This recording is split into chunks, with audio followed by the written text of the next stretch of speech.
This one for WWE champions. Pay to win like every day, yeah. I don't play mobile games. Funny how they still think I'm a broke man. Then I'm broke. Even though I be pulling Hogan. I spent like 40 grand on a couple thousand pictures of some sweaty men. All right, so Dude D is at it again. I'm just kidding. I'm gonna actually say something. I was just, I'm not gonna skip it. All right. I gotta say something at least, right? I mean, it's pretty unprecedented that this guy would ever publicly apologize, right? So I will say something on it, all right? Now, first of all, I'm not gonna go crazy here into detail, all right? But basically, here's what I see, right? He says in this apology, right? I'm sorry for being a hater because I was crapping on you last night, but I noticed in the chat as I was crapping on you that everyone was in my chat saying Phil is king, Phil is king. Everyone was being positive towards you. And I recognized that. And it took me time to think about it, but now I've kind of admit I'm being hypocritical and a hater because I myself make content that's supposed to be redemption arc content for Boogie and Wings. And for me to then say that is happening to you is bullshit and you're still going to be a loser and on level 1 is very hypocritical because it's going against what I'm doing, right? So for that, he apologized, right? But when he apologized, you got to listen to the context. Number one, he basically said in his apology, he does still think I'm a loser. Like, did you hear that? He basically said in his apology, well, I do still think you're going to fail. But just because I think you're still going to fail doesn't mean that I should be a hater, right? So he's apologizing for basically crapping on me publicly on his stream, but he literally just kind of pocket sneak this there and said, well, I still am going to hate you and think you're a jerk and you're always going to fail anyway, right? So has his opinion actually changed towards me? No, absolutely not. It's just he's apologizing for publicly attacking me in that way. It is still an apology, though. And that's something different. That's something big, no? To actually get an apology out of Keemstar. I mean, how many people have actually gotten an apology like that out of Keemstar? Probably not many. Probably he has over the years, I'm sure. But a guy like him, so egotistical and everything, to actually, like, apologize like that, right, is something different. It's kind of weird. It's weird to hear that, for me to even be talking about that, this morning, okay? Anyway, continuing on, right? So, him apologizing for crabbing on me on his stream, all right, fair enough. And listen, here's the thing. He has the right to have any opinion on me he wants, okay? He does. I can't change someone's opinion. That's on someone else to change their opinion. Many of you had really bad negative opinions about me for how many years? Right? And now all of a sudden, many of you have come by and genuinely started checking out my content. You realize that you like it, and now you're enjoying the ride, right? That's awesome. Maybe in time, that could be something that would happen with Keem, right? Maybe what it is he thinks that I'm just going to, within, a month, I'm just going to flub it all, and I'll be right back to where I started. And you know what? I kind of feel like that, too. I've already told you guys here on this very podcast that I feel like success is fleeting, that I've been to this level already. I've been above the level I'm at right now before in the past. I used to be one of the most prominent gaming YouTubers. I used to get 10 million views a month on YouTube, and that's not an exaggeration. That's what this channel was bringing in at its height of popularity. I was at the top of the search algorithm. Everyone cared about my opinion on games and other topics. I was big shit. Today, I'm this little rinky-dink dude. Right? A little tiny guy. I'm just lucky to still have pertinence and have a following and a core audience that supported me all along. That's why I'm still here.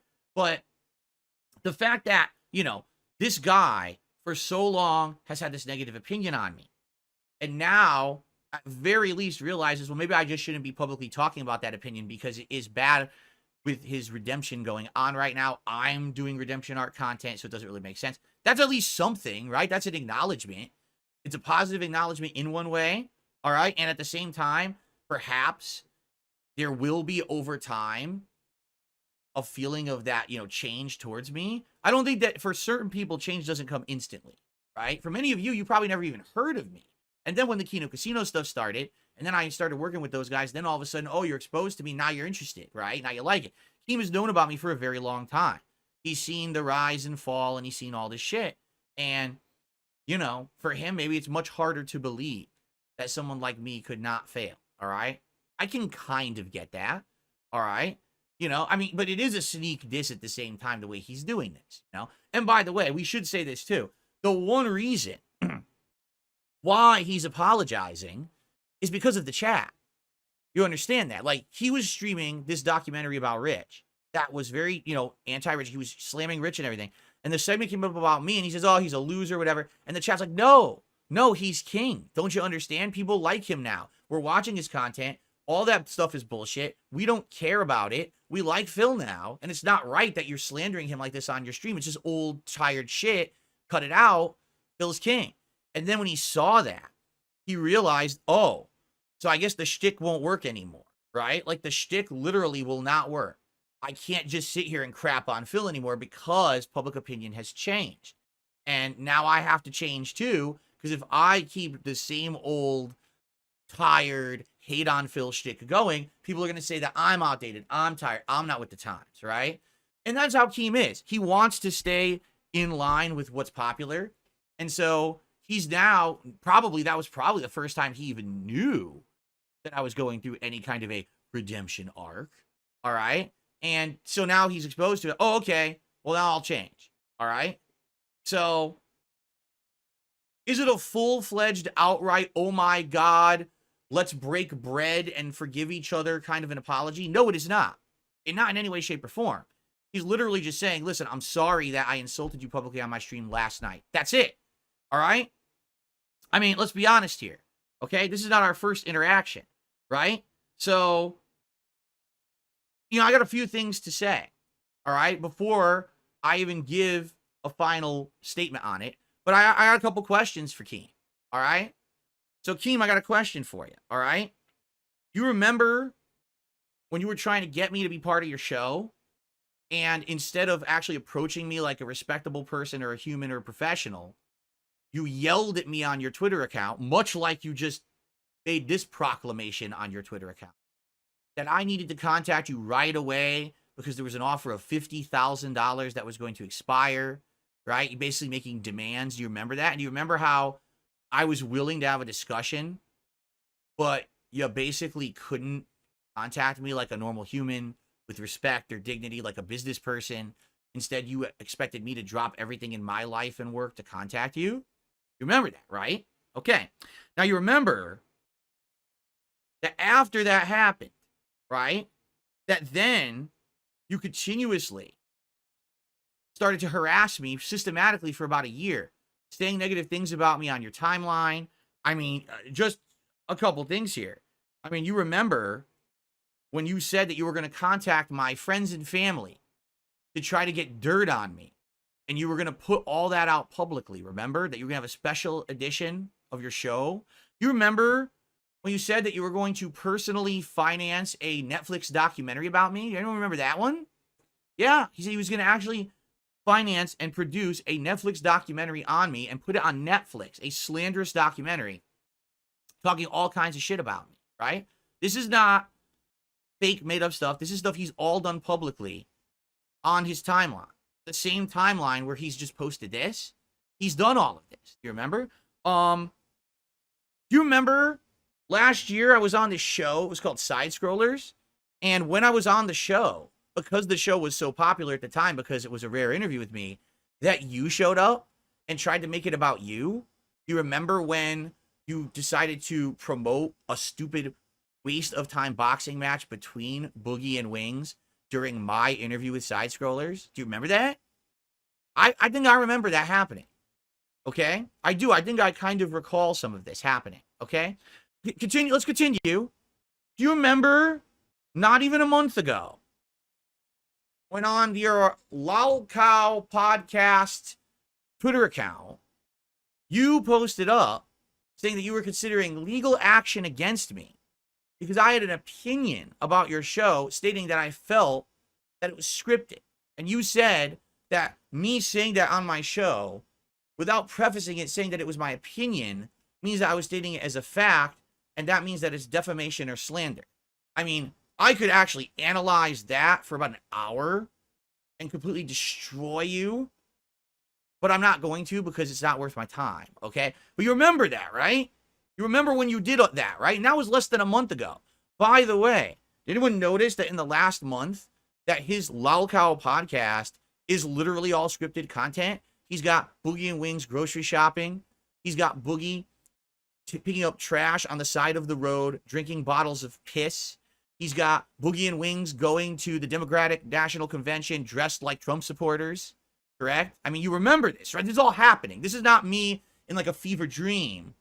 This is actually happening right now. That's the content he's putting out on his show. It's literally a scripted show. And that's what I said it was, and he threatened legal action. And then he decided to continue to put out scripted content, correct? This is all public and happening, right? But by the way, this is my opinion, just for the record. This is my opinion. This is not fact. It's my opinion. Okay? So here's the thing, all right? Perhaps if we didn't have this long and storied history of you punching down on me, right? Like, I don't have enough shit to put up with my detractors who are insane clowns who are trying to ruin my life and my business and my family, right? Like, that's not hard enough on me. I need to have Keemstar also punching down into the pile on me, right? You know, maybe we didn't have that history. I would have watched this apology and I would have been like, you know what? I believe it. I totally believe it. I do. All right? But I'm going to be honest. We do have a history. And you have a history of basically being what's called a fair weather friend. What that means is, hey, when things are going good, now you want to ride that wave, right? You want to be associated with someone when they're popular, when people are liking them, when it benefits you. And then the moment that public opinion tips or dips, you drop them like a hot rock, right? That's it. You ride the trends. And listen, to some extent, maybe that should be well respected. Because you know what? You could definitely get over in life doing that. All right? Personally, I think it's abhorrent. I think that that's a very low moral standard, being honest here. But, hey, you basically have made a living doing it for how long, and you're continuing to do it. Here, that's all this is. Your chat told you, oh, Phil's doing good now. He is king. You really shouldn't do the old, shtick anymore. It doesn't work. And you immediately decided to change your tune and do this apology to me. Okay? But we know who you are. You're not a newcomer to the game. You've been in the game for so long. You have this track record. We know your personality. We know your intentions. All right? This is not some new shocking thing. Now, you know what? Maybe I'm wrong. Maybe I've gotten this entire thing wrong. Maybe I've just gotten so many misconceptions about Keemstar from things I've heard. Then again, I do have this track record of nasty things he's done to me. So that's the experience I'm coming from. But maybe I'm wrong. All right? And so, in that spirit, okay, what I'd like to do is I would like to say, I would make an offer that I will appear on his Lolcow podcast for a very small contribution to the king's coffers of $50,000. If he would like to pay me $50,000 to appear on his show for a 2-hour segment, I will appear on his show for 2 hours for $50,000. And no, this is not a joke. 50 grand, and I will appear on his show. Now I'm actually making a real public offer that's actually, not bullshit. All right? 50 grand. And I will come on your show for 2 hours and we will talk about whatever. I mean, don't expect me to be doing any kind of crazy shit. But since you're so desperate to have the king on your show, I mean, literally you've talked about me like every fucking show pretty much. I mean, you had entire episodes dedicated to me. It only seems fair that the king should be collecting his tithes and taxes, right? You know what I'm saying? So, yeah, 50 grand, and I'll go on the Lolcow show for 2 hours, one live show, and we'll do whatever. Okay? Fair enough. Or, I'll make a counter offer for you, because I'll be honest. I've seen the show recently. It's not very good. It's pretty bad. All right, the show is pretty much on its last legs at this point, even though you do have a large group of really mentally stunted people who watch it and think that it's like quality content. It's really bad, and you can tell that this show is definitely not going to exist forever. This is his latest venture of crap that's not going to work, just like his Happy Punch bullshit, where it was supposed to be a big thing that him and Boogie and Wings were going to keep boxing other people, and it never happened. It fell apart. It's junk. No one likes it. And his show right now is falling apart. Oh, I have a host. Oh, the host is off the show. They're on the show. I'm paying the host. I'm not paying the host. Now I'm doing this. I'm doing that. Oh, we got no content. Oh, shit. Let's make Boogie pick up trash and drink piss. And it can only last so far, especially for a guy like Keemstar who's supposed to be retired, yet still seems to appear in every piece of content that he's involved in. So I'm going to make a counter offer because I'll be honest, I don't think Keemstar can afford $50,000 for me to be on his show. I don't think that would happen. I think actually, and by the way, I'll say this too, no counter offers. It's either you accept the offers or nothing. There's no counter offer. We're not going to negotiate. This is, now you're in the king's court. You understand? I hold the cards now. So I control the situation, not you. I have all the power here, not you. So it's either 50 grand or nothing. 50 grand or I'm not going to be on your show. But I do have another offer for you. You appear here on my Level 1 podcast for free. You don't have to pay to be on my show. You can be a guest on my show. And we'll have a conversation live. What do you think about that?